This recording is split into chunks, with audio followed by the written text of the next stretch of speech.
Hello class tenth. आपने chemistry में 2 lesson complete कर लिया है। आज से स्टार्ट होता है आपका बायोलॉजी क्लास, जो लेसन नंबर 6 से स्टार्ट होता है। लेसन नंबर 6 का नेम है जैव प्रक्रम।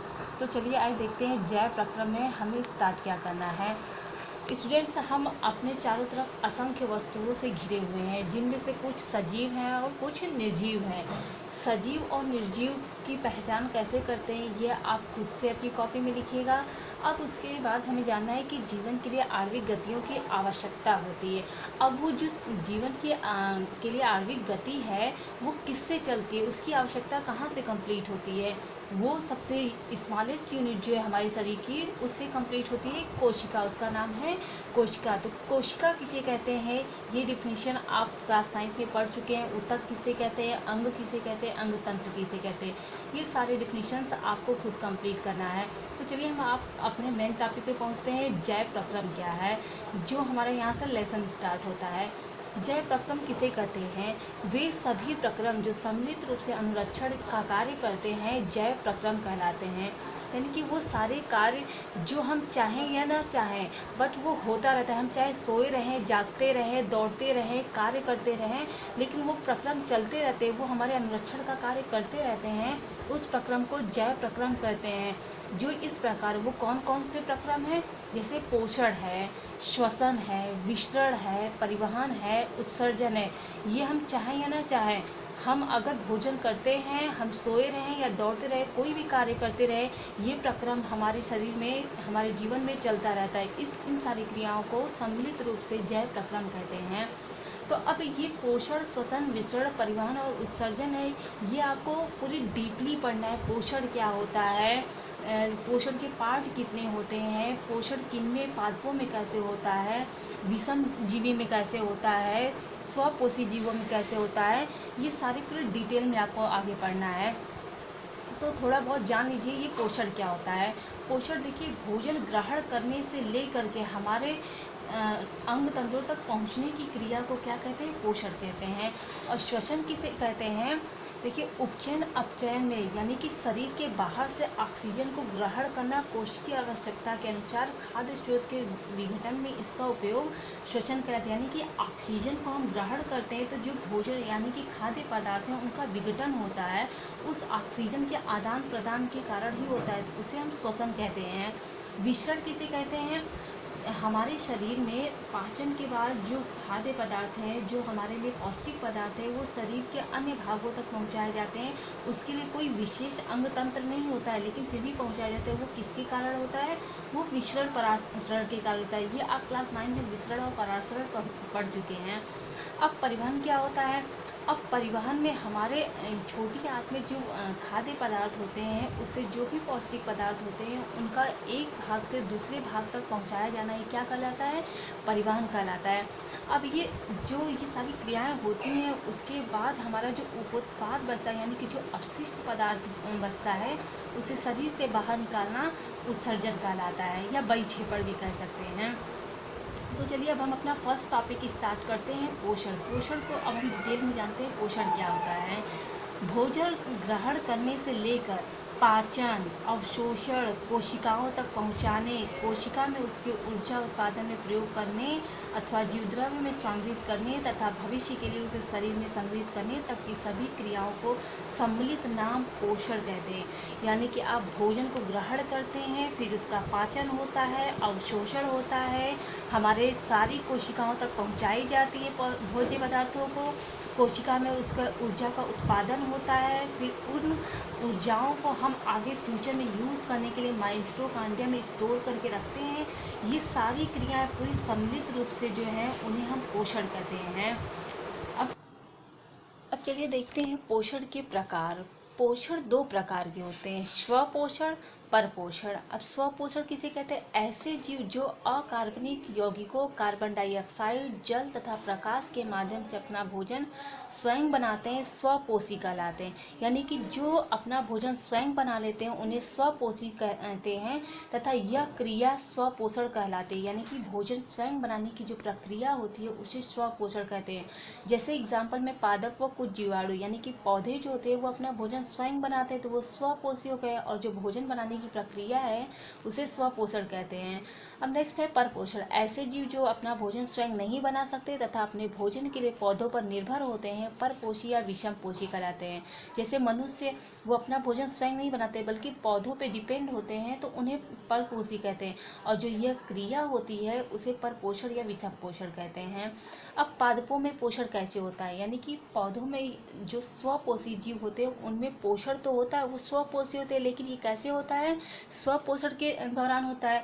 तो स्वपोषण के अंतर्गत ऐसा क्या होता है जिससे उनका पोषण होता है, तो जो पौधे होते हैं उनमें पोषण प्रकाश संश्लेषण के द्वारा होता है।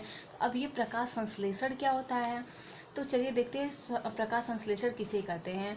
वह उपचायक क्रिया जिसके द्वारा अकार्बनिक सरल यौगिक जल तथा कार्बन डाइऑक्साइड को प्रकाशीय ऊर्जा के द्वारा कार्बोहाइड्रेट्स के रूप में बदल दिया जाता है, प्रकाश संश्लेषण कहलाता है।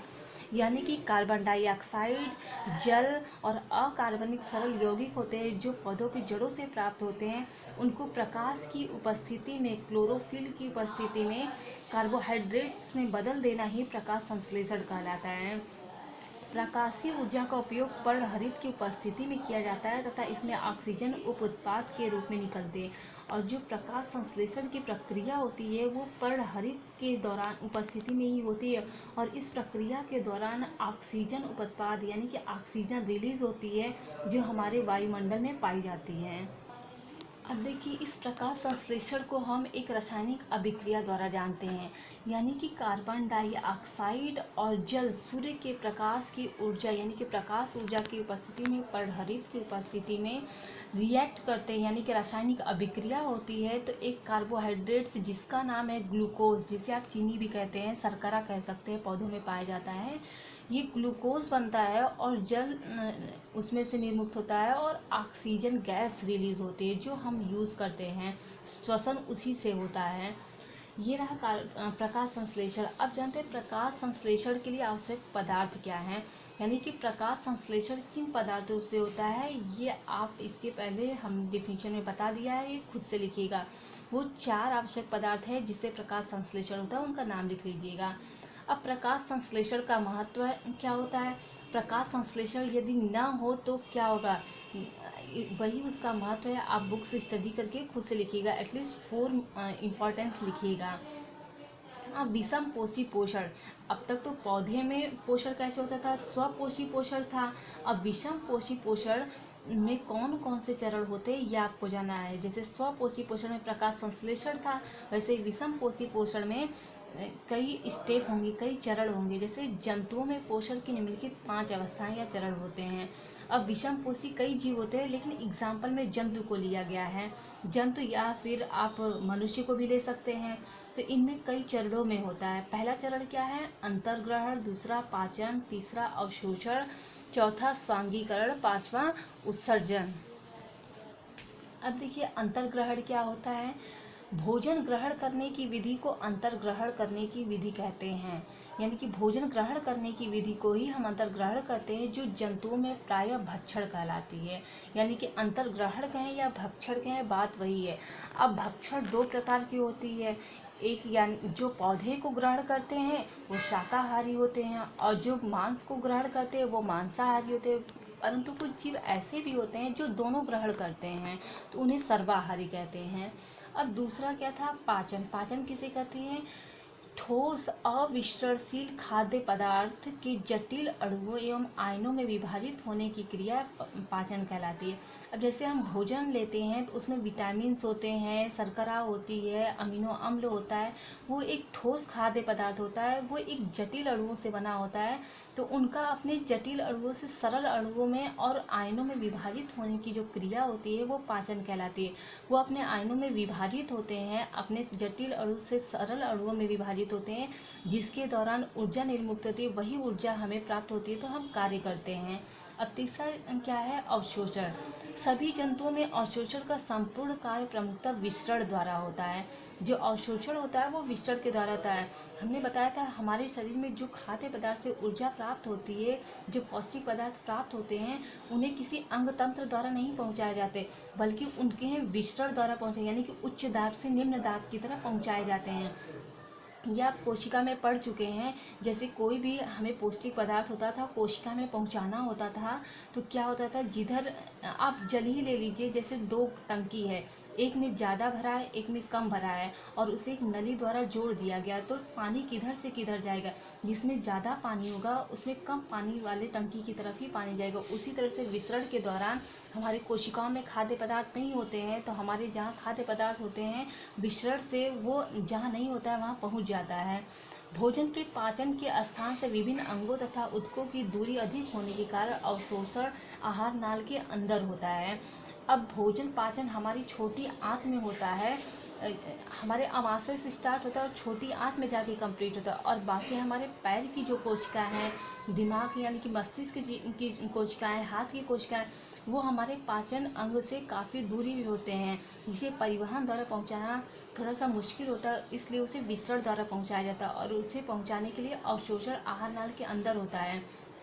और ये अवशोषण किसके द्वारा होता है, हमारी छोटी आंत में रसांकुर पाए जाते हैं, छोटे छोटे रेशे की तरह पाए जाते हैं, जो खाद्य पदार्थों को अवशोषित कर लेते हैं और वो फिर रुधिर में पहुंचा देते हैं, रुधिर या लसिका में पहुंचा देते हैं, फिर वो हमारे अंग तंत्रों तक पहुंचा देता है।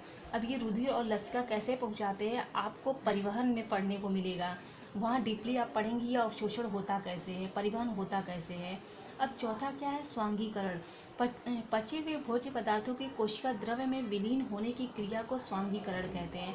अब इस अवशोषण के दौरान अवशोषित होकर हमारी कोशिकाओं तक तो पहुंचता है, बट कोशिका के अंदर राइबोसोम्स पाए जाते हैं, अंतर्द्रव्यी जालिका पाई जाती है। आपने पूरा कोशिका का डीपली पढ़ा हुआ है 9th क्लास में, उसमें कैसे स्वांगीकरण जाता तो है उसमें, लेकिन उसमें विलीन होगा जब तक नहीं, तब तक हमें एनर्जी नहीं मिलेगी। तो उसमें जो विलीन होता है कोशिकाओं के अंदर, उसी प्रक्रिया को हम स्वांगीकरण कहते हैं। अब पांचवा है बहिक्षेपण। पाचन क्रिया के पश्चात कुछ अपशिष्ट पदार्थ शेष रह जाते हैं, यानी कि पाचन पूरी तरह से होने के बावजूद भी कुछ ऐसे पदार्थ होते हैं जिनका उसके बाद और भी पाचन संभव नहीं होता है। ऐसे पदार्थों को शरीर से बाहर निकालने की क्रिया को बहिक्षेपण कहते हैं। अब देखिए, आप उत्सर्जन और बहिक्षेपण देख चुके हैं। अब ये सब तो जंतुओं में कैसे होता है, जंतु जगत में कैसे होता है, ये आपने पढ़ा। अब मनुष्य में पोषण कैसे होता है, ये आपको नेक्स्ट वीडियो में मिलेगा।